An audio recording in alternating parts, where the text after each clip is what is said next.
ഇരട്ടക്കൊലക്കേസ് പ്രതിക്ക് police report മറികടന്ന് parole അനുവദിച്ചു. 4ാം പ്രതി അനിൽകുമാറിനാണ് 1 മാസം പരോൾ അനുവദിച്ചത്. പരോൾ നൽകുന്നതിനെ പോലീസ് എതിർത്തിരുന്നു. വിവരങ്ങളുമായി സരീഷ് ചേരുന്നുണ്ട്. സരീഷ്, എന്താണ് ഈ പരോളുമായി ബന്ധപ്പെട്ട വിവരങ്ങൾ? അങ്ങനെ ഒരു പരോൾ നൽകരുത് എന്ന് പോലീസ് എതിർത്തിട്ട് പോലും പരോൾ നൽകുന്ന സാഹചര്യം എങ്ങനെയാണ് ഉണ്ടായത്? സഹായികളില്ല.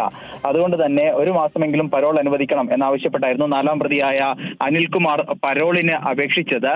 എന്നാൽ പ്രാദേശികമായി സാധാരണഗതിയിൽ പരോളിന് അപേക്ഷിക്കുമ്പോൾ പോലീസിന്റെ റിപ്പോർട്ട് തേടാറുണ്ട്. അത്തരത്തിൽ റിപ്പോർട്ട് തേടിയപ്പോൾ ഈ പെരിയാർ ഇരട്ടക്കൊലക്കേസിലെ പ്രതികൾ നാട്ടിലേക്ക് ഇറങ്ങുന്നത് പ്രശ്നം സൃഷ്ടിക്കുമെന്നും ഏതെങ്കിലും രീതിയിൽ അല്ലെങ്കിൽ ഈ സ്ഥലത്തെത്തിയാൽ ബേക്കൽ പോലീസ് സ്റ്റേഷൻ പരിധിയിലെത്തിയാൽ രാഷ്ട്രീയ പകപോക്കലിനൊക്കെ കാരണമാകുമെന്നുമായിരുന്നു പോലീസിന്റെ റിപ്പോർട്ട്. അതുകൊണ്ട് തന്നെ ഇത്തരത്തിൽ പരോൾ അനുവദിക്കുന്നത് ശരിയല്ല എന്നും ചൂണ്ടിക്കാട്ടി റിപ്പോർട്ട് നൽകിയിരുന്നു. പക്ഷേ അതിനെ മറികടന്നുകൊണ്ടാണ് ഇപ്പോൾ അനിൽകുമാറിന് 1 മാസം പരോൾ അനുവദിച്ചിരിക്കുന്നത്. ഈ പരോൾ വ്യവസ്ഥയിൽ പറയുന്നത് അമ്പലത്തറ പോലീസ് പരിധി വിടാൻ പാടില്ല, അതോടൊപ്പം തന്നെ ബേക്കൽ സ്റ്റേഷൻ പരിധിയിലേക്ക് പ്രവേശിക്കാനും പാടില്ല എന്നുള്ളതാണ്.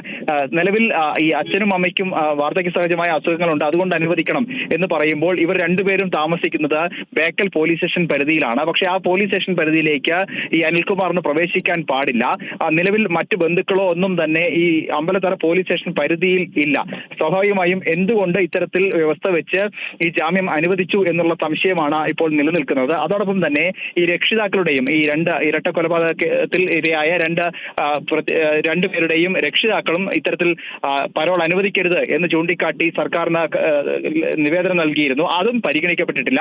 എന്തായാലും നേരത്തെയും 8ാം പ്രതിക്കും സമാനമായ സാഹചര്യത്തിൽ പോലീസിന്റെ റിപ്പോർട്ട് തള്ളിക്കൊണ്ട് പരോൾ അനുവദിക്കുന്ന സാഹചര്യം ഉണ്ടായിരുന്നു. സമാനമായ ഒരു സാഹചര്യമാണ് ഇപ്പോൾ ഈ 4ാം പ്രതിയുടെ കാര്യത്തിലും ഉണ്ടായിരിക്കുന്നത്.